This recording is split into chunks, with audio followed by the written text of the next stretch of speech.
Broadcasting live from the Greater Perimeter, it's time for Greater Perimeter Business Radio. Now, here's your host. Lee Kantor here with Rachel Simon. This episode of Greater Perimeter Business Radio is brought to you by Connect the Dots Digital. When you're ready to leverage LinkedIn to meet your business goals, go to connectthedots.digital. Welcome back, Rachel. How you been? Hi, Lee. I like the new name. I know. Good stuff. Things are greater now. Things are greater at the perimeter here. No, that's very cool. I went to the Greater Perimeter Chambers inaugural annual meeting, and It was awesome and packed and lots of energy. Yeah, we were there. It was a personal best for me, 15 interviews in 90 minutes. Wow. That's awesome. Yeah, I saw you kind of perched in the back nonstop. That's good. Well, there were a lot of people there, and the speaker was awesome. I thought he was a great speaker. I got a lot out of it. So, new name. I love it.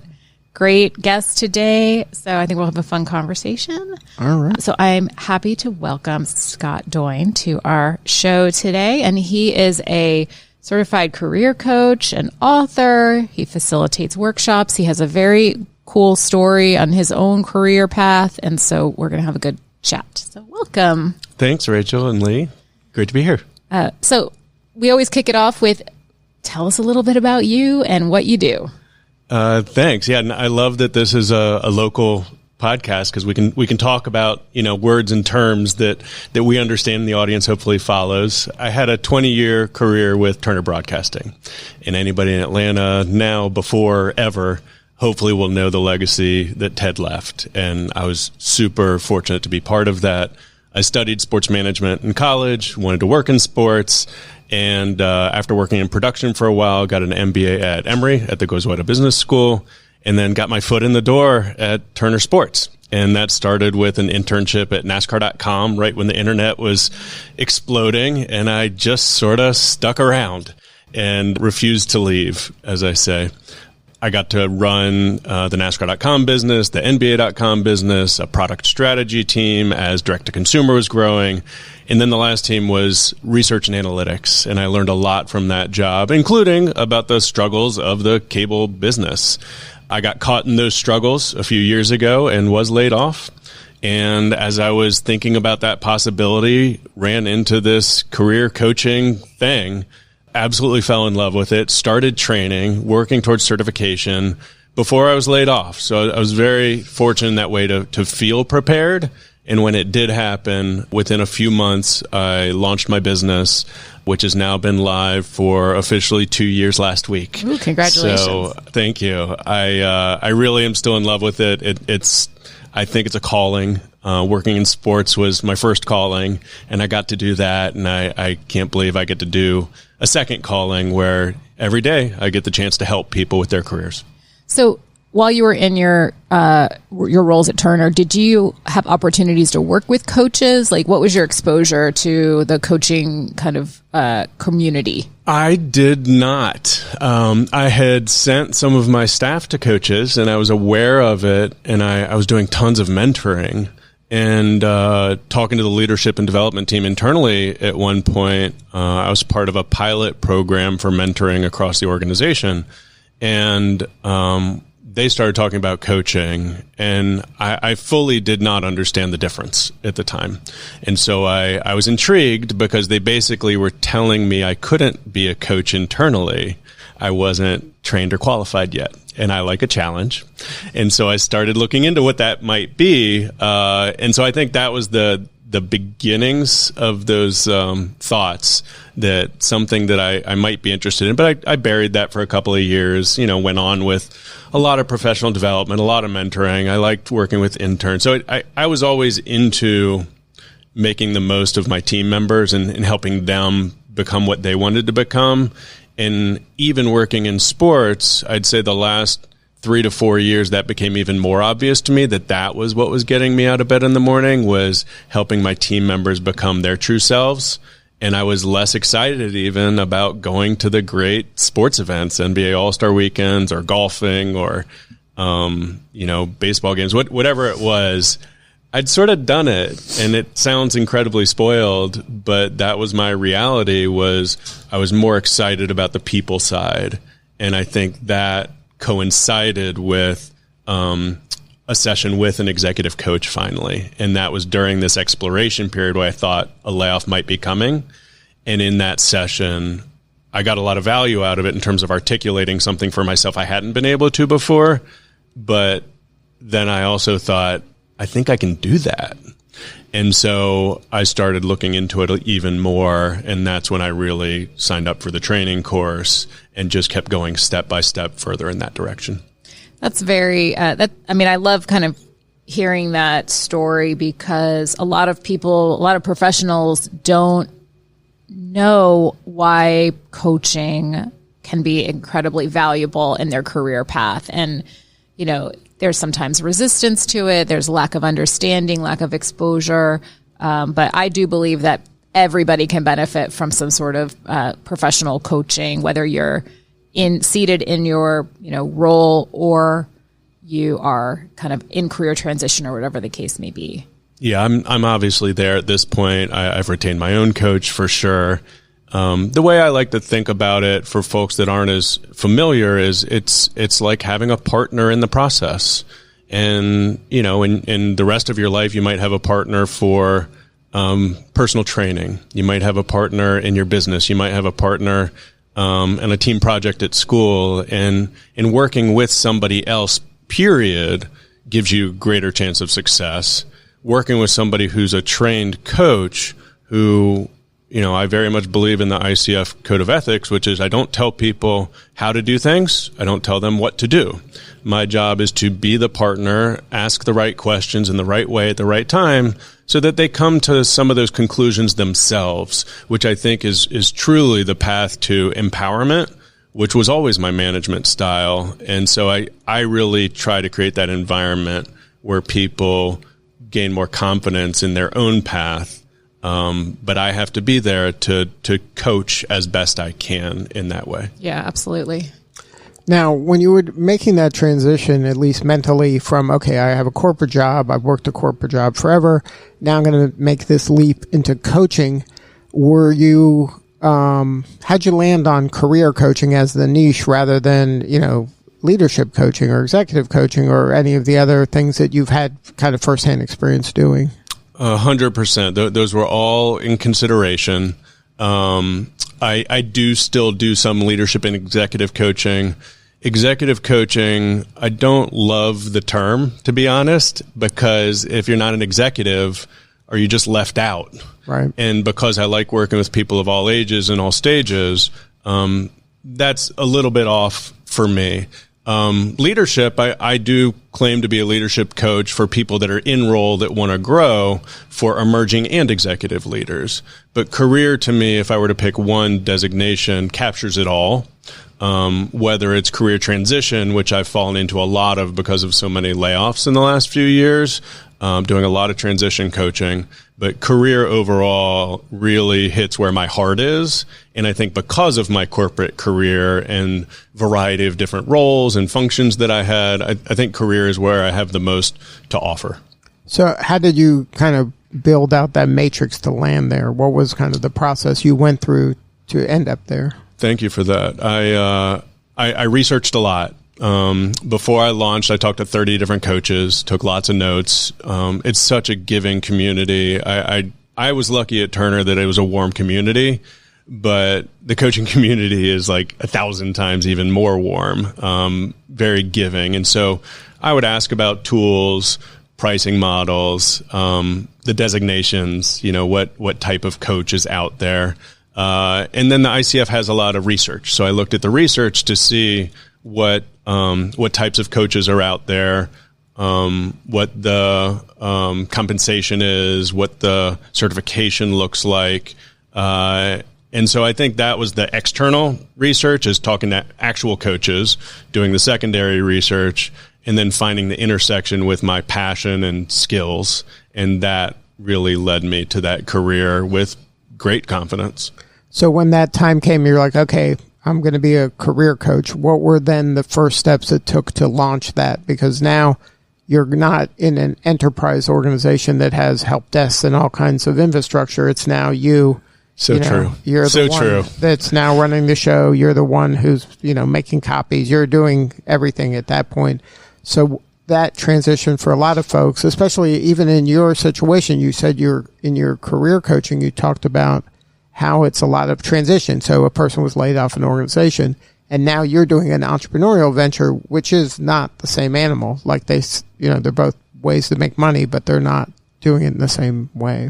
It's remarkably different, and I'm still learning about that, learning about myself and how I feel about it, learning how to augment what I do. I think what I fell back on, which was so helpful, was that I was in product management and business management, and being in the intrapreneurial space, especially in digital sports media for 20 years, we were developing and launching and managing new businesses all the time. And so I don't even know how many, call it dozens of new product launches, new business launches. And there was a process to that. And so I took the process we used to use as a corporation and applied that to myself. So product management, very much based on the MVP model, minimum viable product. So what is good enough to get to a launch where I can then get real consumer behavioral feedback? So by example, March 1st of 23, I launched with LinkedIn only. I didn't launch a website from the beginning. I didn't have a logo yet.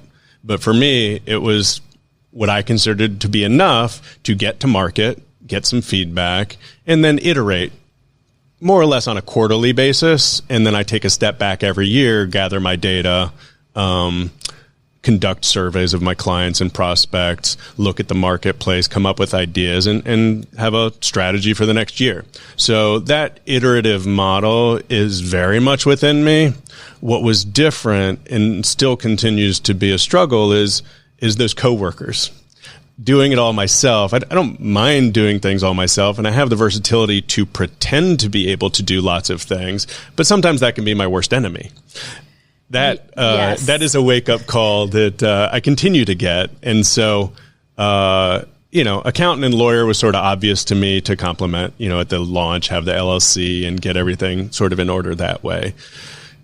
Hiring somebody for the logo was really important for me because I don't have those design skills. I played with AI to try to figure out, and it just wasn't enough. It wasn't what I wanted to be professionally. And so I hired somebody for that. When I wrote my book, having a professional editor involved made it light years better than if I just sort of published what I had. So there's certain things along the way that I have to remind myself, like, oh, no, you're not actually great at that. And I was surrounded by people that were, so I should know the difference, but I forget sometimes. And of course, as an entrepreneur, it's your own money. And so deciding what to spend money on, and then the humility that comes with partnering with somebody on the right thing, I think that really is important. Yeah, there's a lot of having been doing this for nearly a decade. There's so many misconceptions on entrepreneurism, like, oh, it's great, you just work when you want to work, and it's really like be your own boss. Be your own boss. Right. So much flexibility. But it's the things like every time you need to invest in something to help support your business, that's money out of your pocket. There's a lot that goes into it. And I've seen the whole spectrum, right? I've seen from like the way you've done it, where people start small and kind of build their brand. I've seen other people who launch their business and have a personal brand photo shoot, but they don't even know what their brand is yet. So, there's no right way, wrong way. Everyone kind of does it their way. But it's not for the weak. It's not for the faint of heart, I will say. Well, it's like your assets are time and money. So if you have more time, then use that. If you have more money, then use that. I mean, it's the trade-offs. Yeah, but in what direction? Right. What are you going to use the funding for? I think continues to be a challenge. Right. Well, that's where prioritization and, those kind of skills matter. Yeah. And it took me many, many years to be ready to invest in my business, like in, coaching programs, mastermind programs to help with that. I just wasn't ready for many years. So it can be a scary investment to make when again, you are the one dependent upon your revenue. So, there's so many, I'm sure you talk about that with some of your clients, because I'm sure some people are going into their own business.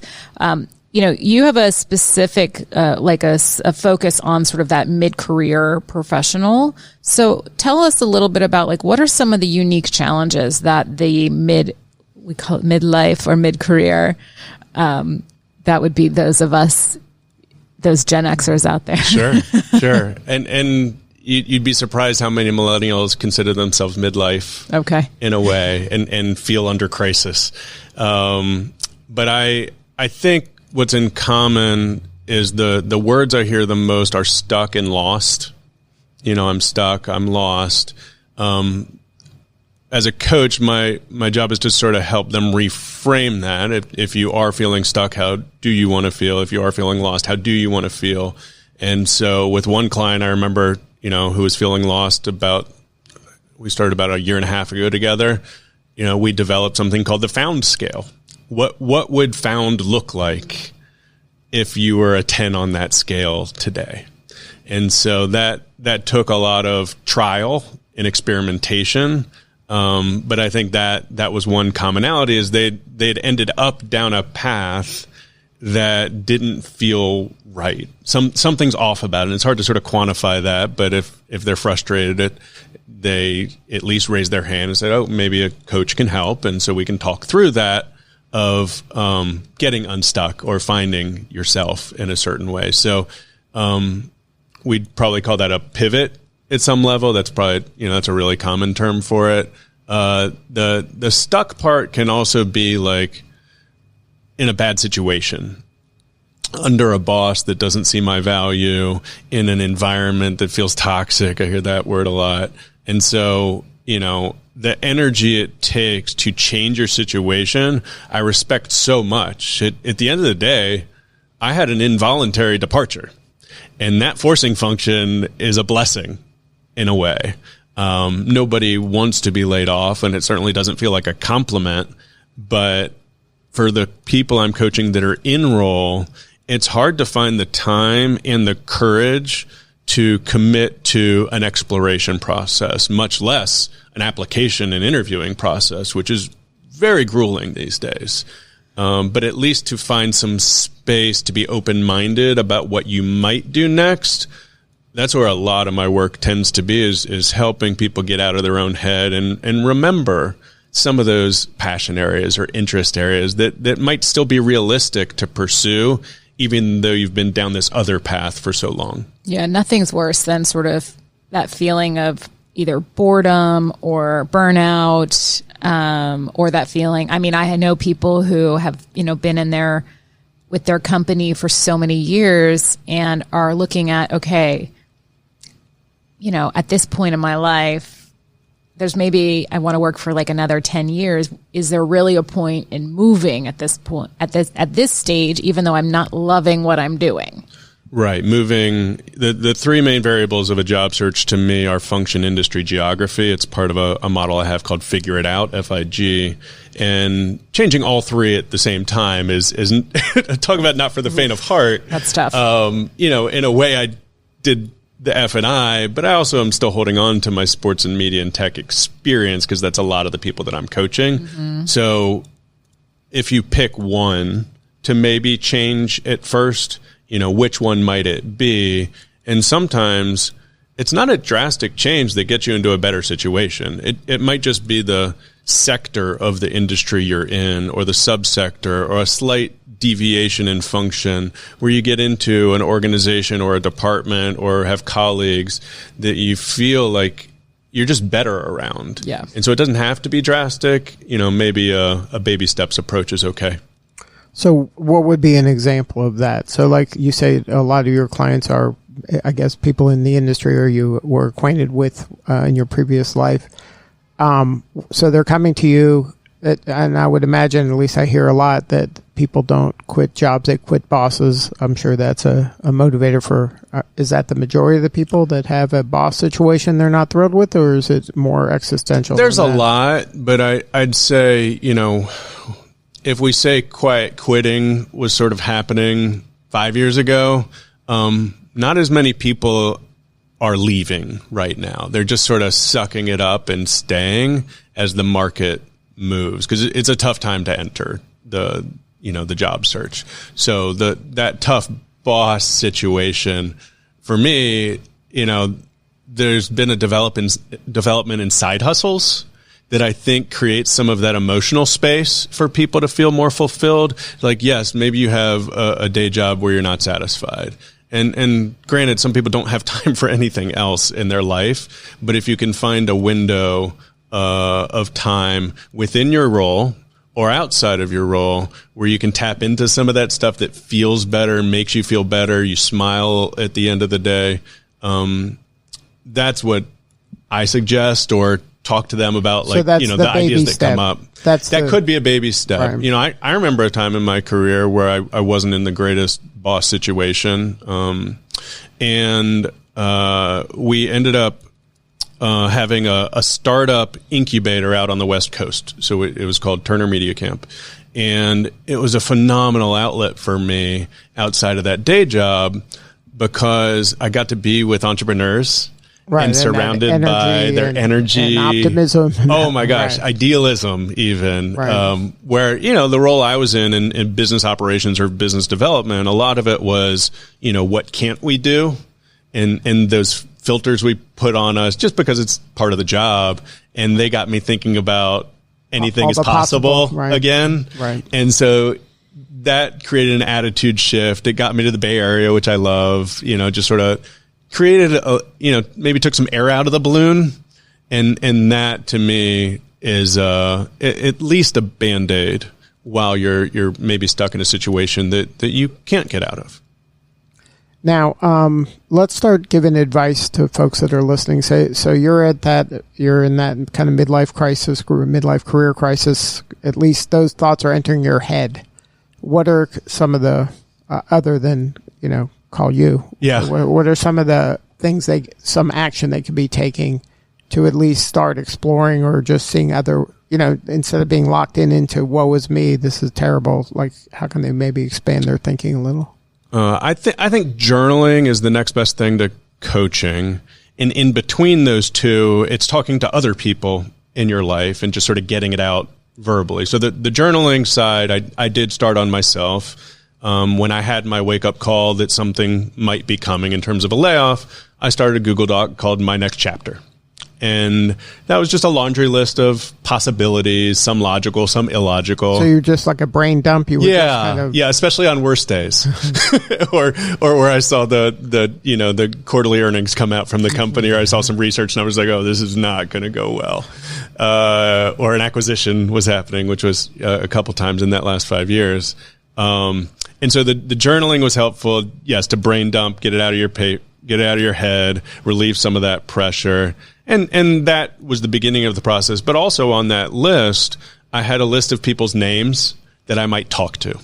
And some of those were pre-layoff and some were T+1. If that day comes, who are the people I'm going to call? That, you don't want to walk into new job interviews with angst and anger and resentment. Like, it's a terrible look when you're going into the job interview process, if that's where you're going. And so the list of ideas and then the list of people, and with those people, there's an exercise in the book called Personal Board of Advisors.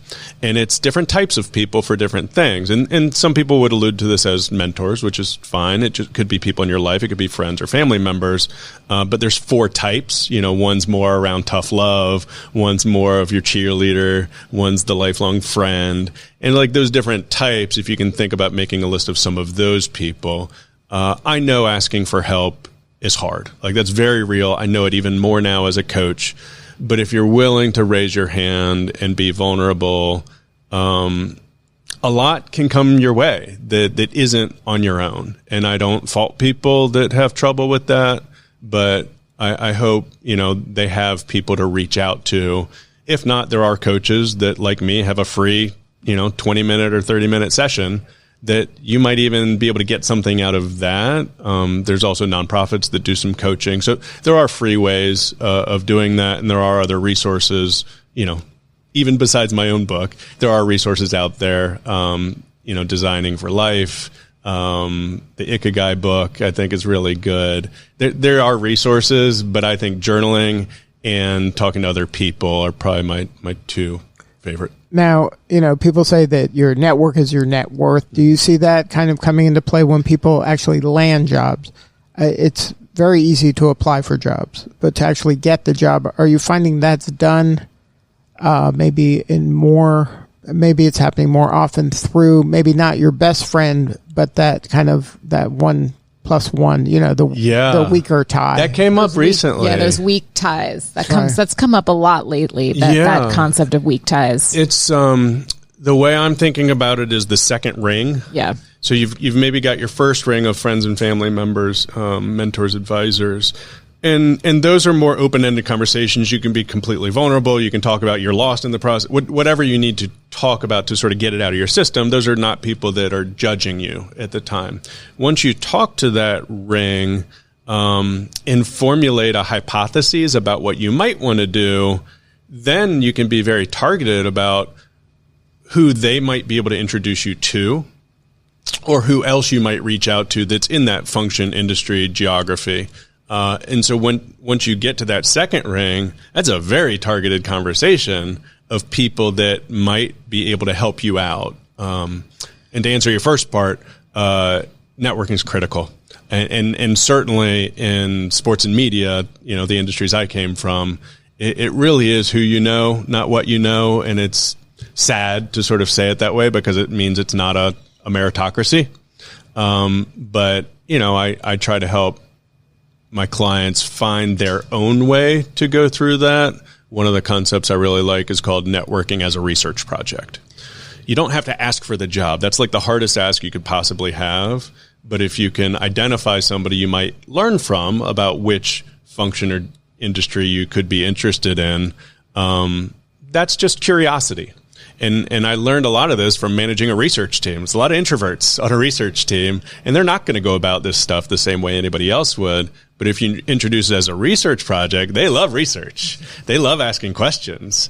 And so that can be a more methodical way of getting to the point where there might be somebody that can help you land that internship or job. Yeah, and you just never know. I mean, I talk about this all the time. I participated in this panel on Friday for a association, and it was on networking. And what happens all too often is you have that person who's been in their job for 10 years and they have let their network kind of sit there.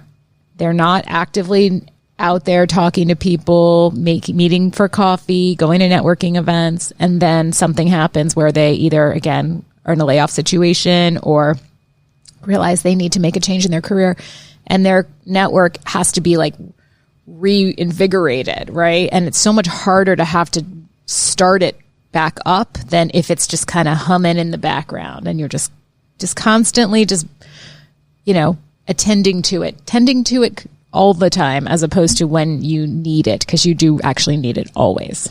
I remember distinctly from 2008 when we had the financial crisis then, and I had a couple of mentors out of work. And I asked them that question is, what would you do differently to be prepared? Because I knew it wasn't performance related. These were all-stars, rock stars, phenomenal at what they did, and yet they were out of work. And they just said, always be networking. And I baked that into my brain. That the good news is I like networking, but I can't put that preference on others. That is not everybody. And in the younger generation, it's incredibly uncommon because they've grown up with digital, virtual, social media, lived through the pandemic. And so finding their way through that takes even more sort of nuance that feels organic to them, doesn't feel like bragging or self-promotion. And that's okay. At some point, I don't even want to call it networking because it's such a turnoff, but it is what it is. It's just, can you make that your own and take it step by step? It might be a multi-step process in that way, not immediate. It's relationship management. It is. I mean, it's all about relationships and just making sure that people don't forget you. And again, there's a million different opportunities to, network. It doesn't have to be a BNI meeting. It can be, going to just an industry event, a lunch, sending a couple of messages on LinkedIn. I mean, it does not have to be overwhelming, but if people wait until they need it, it's too late. Well, because then it's like you mentioned earlier, like you have that kind of aura of desperate, and no one wants that. Like you could, yeah. It is an odd thing about presenting yourself is confidence is contagious, and so people talk about the green badge a lot. Open to work and how people feel about that, or the very flag controversial. In the back. It's very controversial. And I think it's very individual, like everything. Everything to me is super client centric and custom. What is it you're trying to accomplish? What are you comfortable with? Get them comfortable with their own process first versus mandating. I really am allergic to advice. Like, I think that's, people give advice from a very warm place, and we're programmed to do it because it feels helpful. But I think, it's a Band-Aid, and finding a way to let people find their own way is so much more empowering long-term. I agree. Yeah. And it's interesting why that open to work banner on LinkedIn is very polarizing. Some people are like, don't ever use it. And then others are like, you're putting yourself out there and letting people know. If people don't know, they can't help you. Yeah. So I see a lot of gray in everything. I think that's helps me understand different types of people in different ways. Right. And then eventually I'll have conviction about something and you'll know. I don't have a strong feeling about that one way or the other. Like, I think it's a very personal decision. Now, we mentioned a little bit about the weak ties versus, I guess, like your first level connections. Why do you think that weak ties are more effective in maybe landing the job? Is it because, your friends know you, so they know you, like the good, the bad, the ugly, and maybe they're kind of self-selecting out for you because they know certain things, where a weak tie is like, oh, they'd say they can do this. So they're like, throw their name in the hat, and that's where the job happens. I've talked to a couple of people about this recently because I hadn't thought about it much, about why that second ring is working. The first ring, if they are close friends, I don't think it's because they don't believe in you necessarily. I think they might just be too close and don't want to screw it up sometimes. Like, I want to believe it comes from a heart-filled place. But by the time you get to the second ring, it is more targeted because you've got a hypothesis about where you're heading. And I think that focus is incredibly powerful. And it doesn't have to be the thing you do for the rest of your life. I actually published something today called How Do You Maintain Focus Without FOMO? Because that's a tough thing for people, especially with social media, and LinkedIn is no different. There's just a lot of noise and people showing their best selves. And or what they think is their best selves. Absolutely. Isn't that true? And so, finding your own hypothesis creates a focus, and focus, as I've learned from every great marketer I've ever worked for, is the most powerful marketing tool, because then you have a segment of the audience or a person in your audience, and you can build your story crafted for that audience. Yeah, no, it's so, like, all of this, I think there's so much to unpack with everything that you're talking about, because it's really, how are we using all of these different tools and resources at our disposal? And I think, my big takeaway is do something, right? Don't just, if you're unhappy in your current role, you're feeling stuck or lost, you don't have to feel that way. There's so many different things you can utilize in order to change your situation, because that just bleeds into every other aspect of your life. I totally agree. I don't have a 10-step process. I have a 4-stage method, but in those stages, there's options for exercises. And the way I go about it is still question-based. If you want to learn more about that space, what are some steps you might take to better understand if you're a fit for it? And among that list, then, which one do you think would be the most valuable next step for you to take? Then come with the time bound, right? These are all SMART goals. come with the time bound. You know, when is it realistic for you to take that step? Yeah. What might help you take that step in terms of your organizational tools and process? What might distract you from accomplishing that? And how do we build a contingency plan for that? So it's still procedural, but question-based. Yeah. And Lee, to, your question on the weak ties, I think the way I look at it is that if my friend who knows me well makes an introduction to somebody in their organization, I'm vetted already. It's an endorsement. I'm endorsed. And so I may not know that person, but they already have I've got a thumbs up from them. And so that's where the first circle group can really benefit you, because I agree. I think sometimes in close friendships, it's like you don't want to overstep boundaries and sort of mess anything up with your relationships, but you can happily make those introductions that could benefit people. Totally. And if you've nurtured those relationships bilaterally over time, the willingness will be there. I want to also believe that all of us, if people reach out to us, would also be helpful because it feels good. I know I feel that way.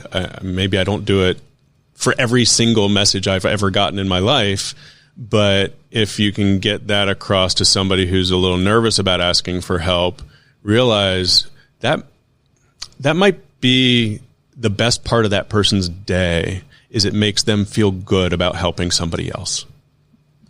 Now, for your clients, what's the thing that's happening right before they call you? Is there some trigger that usually leads to, I better call? Yeah, it's layoff is the most obvious. Right. So either they get a sense that it's coming or they were told. Correct. Either it's just happened or they're nervous or scared that it might be coming. That I call the get ready package. Some people just want to have that peace of mind that if it comes, they've got some stuff on the shelf ready that they can pull off then and be more prepared. It's like the Boy Scout method. They're more prepared when it happens. The people it's happened to already, a lot of times, even people I know that have been laid off from my former company, I'll reach out just to be a warm ear. Let the venting happen. It needs to, and I respect that stage because there's such a variety of reactions to that step. Most often it doesn't feel good or feel great, and you need to sort of get some stuff off your chest. Some people do feel liberated and are ready to go. Some people are more ready than others. But I think that's the two steps, either feeling because of something happening that they need to get ready or something has happened. For people in internal roles, because I still do some of that leadership and executive coaching, a lot of times that's been a discussion with their manager.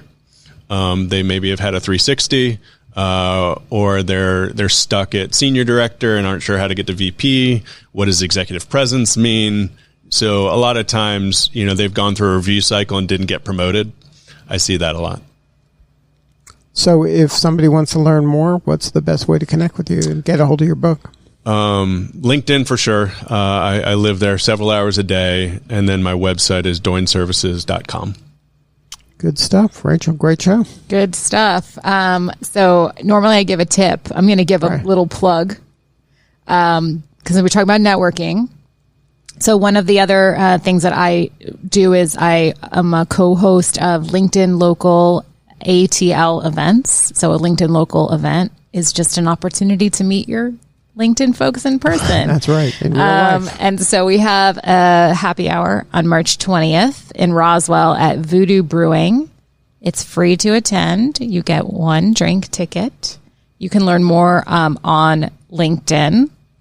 LinkedIn Local ATL is the company page, or just go to my LinkedIn. I posted about it today. But particularly for maybe our Gen Z folks, it's a lot easier to just talk to people with a cold beverage in hand and get some good introductions in a very sort of chill environment. And we've had a lot of fun at these events. So maybe people will come. Good stuff. All right. Well, thank you so much for sharing your story today. You're doing important work. We appreciate you. Thank you both. All right. This is Lee Kantor for Rachel Simon. We'll see you all next time on Greater Perimeter Business Radio.